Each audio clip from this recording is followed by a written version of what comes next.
دور سے جب دیکھا کہا اس کی ہیبت سے کانپتے تھے ہم، یہ تو کوئی حبشی لگتا ہے، رنگ کالا ہے، ہونٹ موٹے ہیں، اس سے تو زیادہ حسین اس کا غلام ہے جو آگے آگے چل رہا ہے۔ حضرت ابو عبیدہ نے کہا دھوکہ کھا رہے ہو، ہمارا آقا وہ نہیں ہے جو اونٹنی کے اوپر سوار ہے، ہمارا آقا وہ ہے جو لگام تھامے آگے آگے چل رہا ہے۔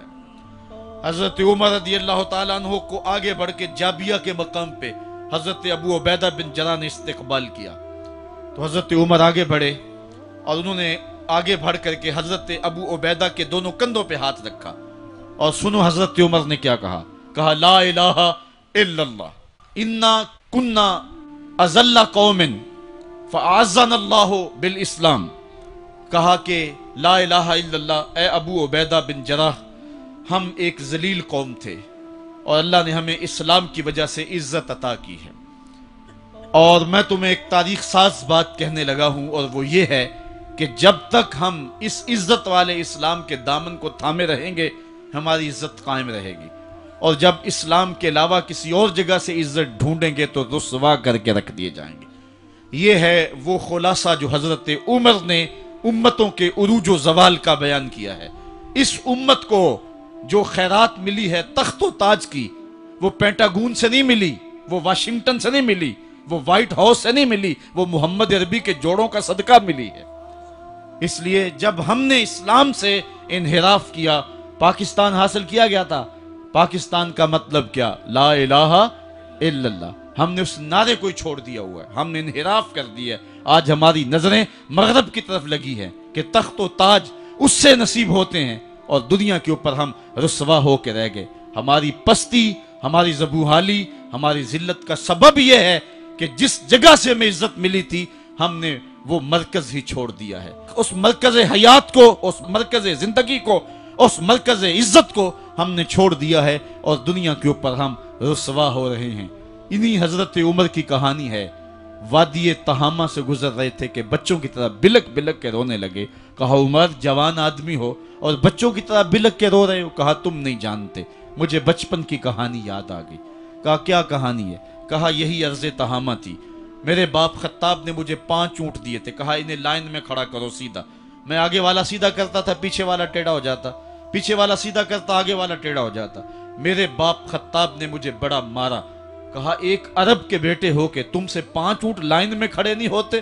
کہا ایک زمانہ عمر پہ وہ تھا کہ اس سے 5 اونٹ لائن میں کھڑے نہیں ہوتے تھے، اور آج شرق سے لے کر غرب تک 23 لاکھ مربع میل کی حکمرانی، اور انسان بھی لائن میں کھڑے ہیں۔ یہ محمد عربی کے جوڑوں کا صدقہ نہیں ہے تو اور کیا ہے؟ عمر سے تو 5 اونٹ لائن میں کھڑے نہیں ہوتے تھے۔ تو یہ عزتیں، یہ تخت و تاج، یہ حکومتیں ہمیں حضور کی دہلیز سے ملی ہیں۔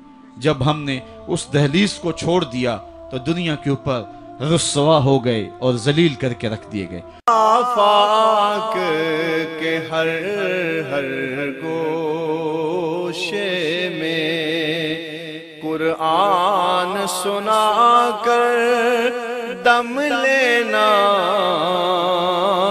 اب رکنا نہیں، اب تھمنا نہیں، فردوس میں جا کر دم لینا،